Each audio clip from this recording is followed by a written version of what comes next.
Hey guys, my name is Tyler Scaff. I'm a resident at the emergency medicine program at Mercy Health St. Vincent in Toledo, Ohio.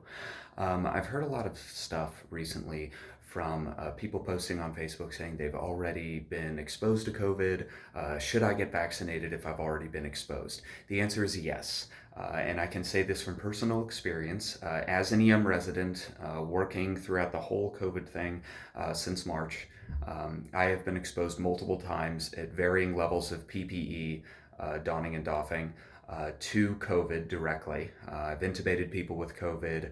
I have had extended face-to-face conversations with people who are aerosolizing right into my face, lots of exposure to COVID.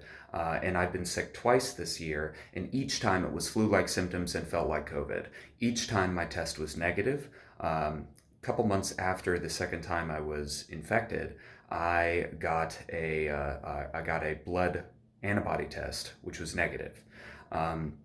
So because of the PPE I had been wearing and because of just dumb luck, I ended up not being exposed to COVID really in any way. But regardless of whether or not you have COVID antibodies, that doesn't mean you're necessarily immune to the degree that you would be if you took the vaccine. Not only that, and this is more for the healthcare workers, not taking the vaccine because you think you've already been exposed or it's not necessary sets a very dangerous precedent for everybody else who also works in the service industry, who has been exposed to multiple people with COVID. People who work at restaurants where nobody's wearing a mask, people who work in stores, or anything else where people are wearing the mask below their nose, all the other things that would allow them to be exposed to COVID. It kind of sets a very dangerous example of, well, I've already been exposed, so I shouldn't get vaccinated. That's how these disease processes keep persisting, is when people don't get vaccinated. As you all are aware, herd immunity is something that only really works if everybody is vaccinated or immune. Please heavily consider getting the vaccine. I have gotten it myself, and this is day 3, and I have had very little symptoms, a little bit of left shoulder soreness, and I get the next shot on January 5th. Shortly after that, with the Pfizer vaccine, it is expected that I'll probably feel a little crummy for a few days, kind of flu-like symptoms, that sort of stuff, but that is my body reacting to the vaccine and producing the necessary antibodies to keep me immune.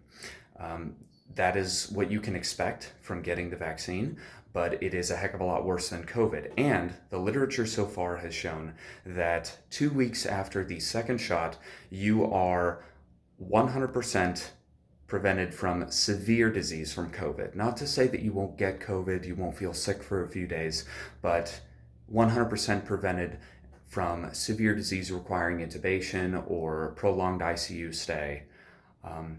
And if you are looking for any further evidence on the efficacy of this vaccine, one of my mentors, Dr. Julie Swartz, here at Mercy, has written a long and very helpful post on the vaccine and how effective it really is, and the history of vaccines in general, and how vaccines have prevented us from getting horrible, horrible conditions that we no longer really even worry about.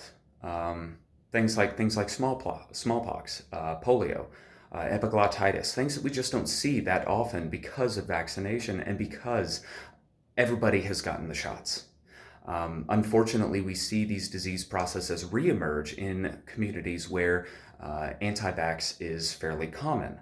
So my recommendation, and this is from my personal experience, is please get the vaccine. I can also attest to the opinions of every attending physician in our emergency medicine residency program who have all received the shot or are receiving the shot this week.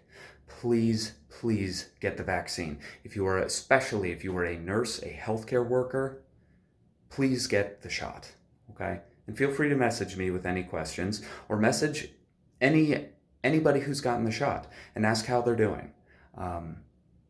We're all happy to talk about it. So thanks.